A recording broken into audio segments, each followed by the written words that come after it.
जब रुक्मिणी ने द्वारकाधीश को पत्र लिखा और वह जो जो ब्राह्मण थे वो उस पत्रिका को लेकर जब द्वारका गए और द्वारका में जब भगवान को जब उन्होंने पत्र दिया, पत्र पढ़कर द्वारकाधीश और वो जो ब्राह्मण जो कुंडनपुर से साथ गए थे वो वापस कुंडनपुर आई। जब वो कुंडनपुर आए द्वारकाधीश और बूढ़े ब्राह्मण रुक्मिणी को पूरा समाचार सुनाया तो रुक्मिणी को अपार हर्ष और प्रसन्नता हुई। और जब यह बात जब राजा भीष्म को पता चली और रुक्मिणी को जब पता चली तब क्या होता है वो आप सुनिए कि नृप भीष्म के निज प्रिया से बोले बचन विचार, कृष्ण चरित्र विचित्र है मानव मति गति पार।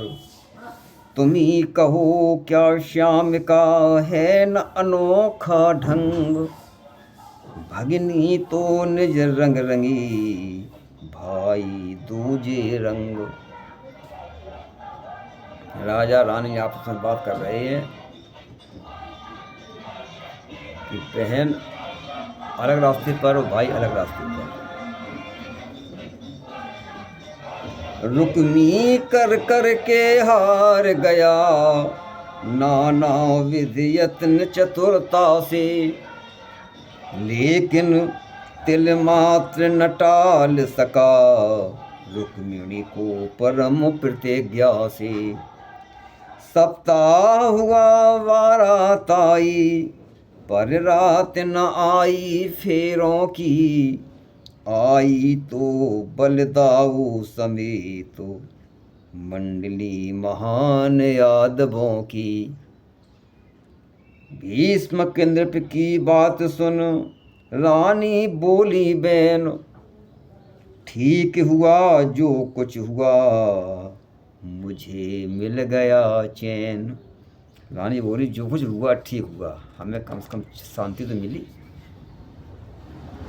अधिकार नहीं नर मंडल को जो मन चाहे मन वाले वह, नारियां नहीं ऐसी संपत्ति जिसको चाहे दे डाले वह।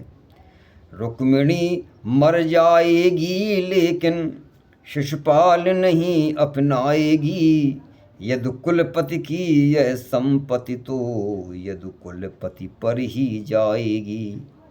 नर और नार की इस हट में जग देखेगा क्या होता है, अन्याय न्याय से दबता है या घर का पटरा होता है।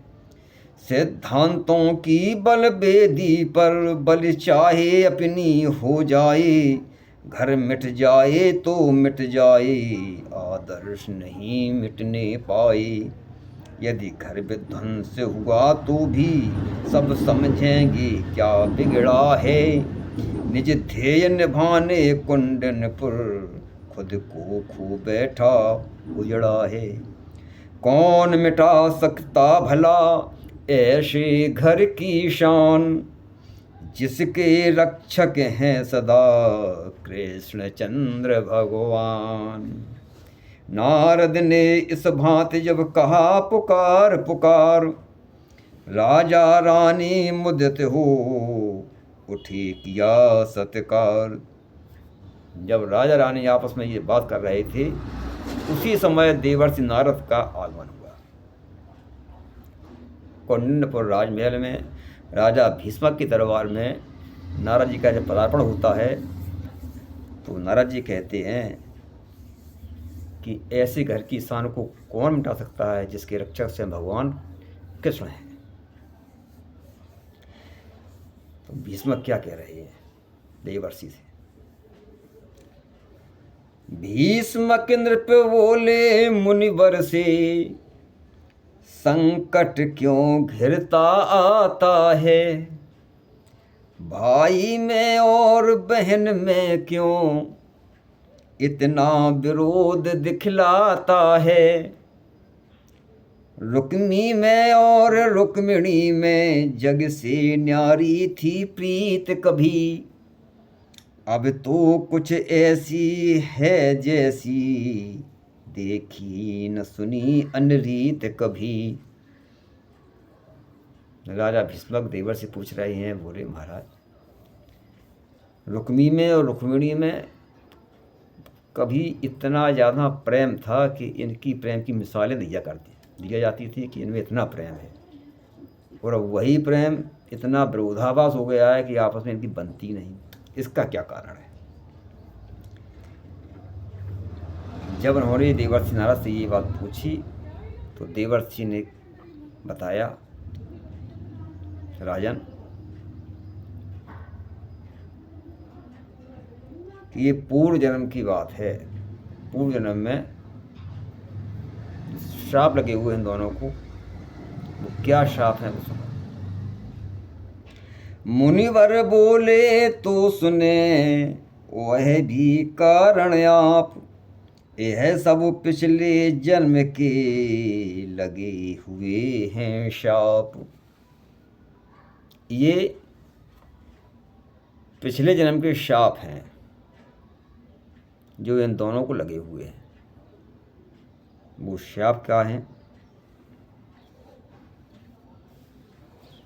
कि बैकुंठ लोक में एक समय लक्ष्मी नारायण हंसते थे। बातें भी विविध विनोदमयी दोनों ही कहते सुनते थे। नारायण बोले, लक्ष्मी जो तुम मुझसे अधिक दिखाती हो। पृथ्वी मंडल पर सभी जगह सबसे ही पूजी जाती हो। मंदिरों घरों में तीर्थों में व्यवहारों के बहुबंधन में आधार तुम्हारा ही तो है मतिमान जीव के जीवन में। राजा राजा लड़ पड़ते हैं किस लिए तुम्हारे पाने को। मानव मानव कट मरते हैं किस लिए तुम्हारे पाने को। ऐसी महिमा वाली होकर तुम मेरे चरण दबाती हो। यह सचमुच कृपा तुम्हारी है मेरा सम्मान बढ़ाती हो। लक्ष्मी तुम्हारी पूजा सब जगह होती है। राजा राजा लड़े लक्ष्मी के चक्कर में। व्यवहार में तुम्हारी पूजा, मंदिर में तुम्हारी पूजा, मस्जिदन में तुम्हारी पूजा, तीर्थन में तुम्हारी पूजा। जब भगवान जब लक्ष्मी से इस तरीके से जब बात कर रहे हैं तो लक्ष्मी जी बोली कि लक्ष्मी जी कहने लगी, प्रभुवर हैं सिरमौर। दासी को इस भांति से लज्जित करें न और। जिनके पद की शक्ति से चलता विश्व विधान, वे ही यदि ऐसा कहें तो आश्चर्य महान। महाराज जहाँ देखो तहाँ आप ही गत से पूरा संसार चल रहा है, तो जहाँ आप हैं वहाँ हम कहाँ हैं? वहाँ तो हमें कोई पूछती नहीं कि जिस घर को जिस मन को जाकर प्रभु अपना धाम बनाते हैं।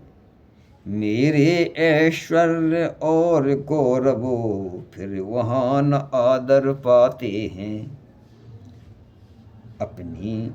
अपने घर वालों की जग भर की सुध बुध खोता है। प्रभु चरणों का प्रेमी तो बस प्रभु का ही प्रेमी होता है। नारायण कहने लगे व्यर्थ 7 और 5, चलो चलें भूलोक में, हो जाएगी जांच। भगवान कह रहे इसकी परीक्षा के लिए चलो मृत्यु लोक, जिसे धरती लोक कहते हैं, भूलोक, चलो जांच कर लो, मतलब किसकी वैल्यू है किसकी नहीं है। अपनी अपनी शक्ति का कर यथेच्छ व्यवहार, देखेंगे प्रत्यक्ष हम किसका ठीक विचार। जो आज्ञा बोली रमा शीश नवा कर जोर, प्रभु की रुचि जिस ओर है मेरी भी उस ओर। नारायण और लक्ष्मी भूलोक में आए, और जब वो आए तो उन्होंने क्या किया वो सुनाता हूं कि पृथ्वी पर साधु स्वरूप बना, श्री नारायण जब जा पहुँचे, तब परम भक्त से एक वैश्य उनके समक्ष ही आ पहुँचे। आते ही साधु रूप हरि को निज शीस झुकाया आदर से, श्रद्धा समेत फिर घर लाकर भोजन करवाया आदर से। फिर हाथ जोड़ कर विनती की, हे नाथ कृपा, हे नाथ कृपा इतनी करिए, इस घर के पूज्य अतिथि होकर कुछ काल इसी घर में रहिए। प्रभु बोले हम तो हैं विरक्त, 30 दिन रमते रहते हैं, इसलिए एक ही जगह कहीं अत्यधिक नहीं रह सकते हैं। इसके अतिरिक्त बात यह है, त्यागी को वह ठहराएगा, जो तन मन धन से उस पर ही अपना अनुराग जमाएगा। हमको अपने घर अतिथि बना, जो भक्त हमारा हो जाए, जाने की कभी न बात कहे, चाहे जैसा संकट आए। यदि ऐसा यदि दास मिले कोई, तो हामी भी भर सकते हैं, पर्यटन त्याग कर एक जगह रहना स्वीकृत कर सकते हैं। अगर कोई ऐसा भक्त मिल जाए जो अपने घर ठहरा ले लेकिन जाने की बात न कहे, तो उसके यहाँ रुकने पर विचार कर सकते हैं।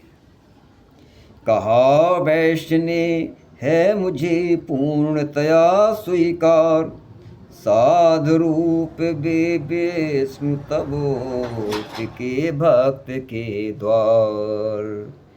घर उस वैश्य गृहस्थ का पाहरी का आधार, ज्ञान भक्ति वैराग्य का बना पवित्रागार।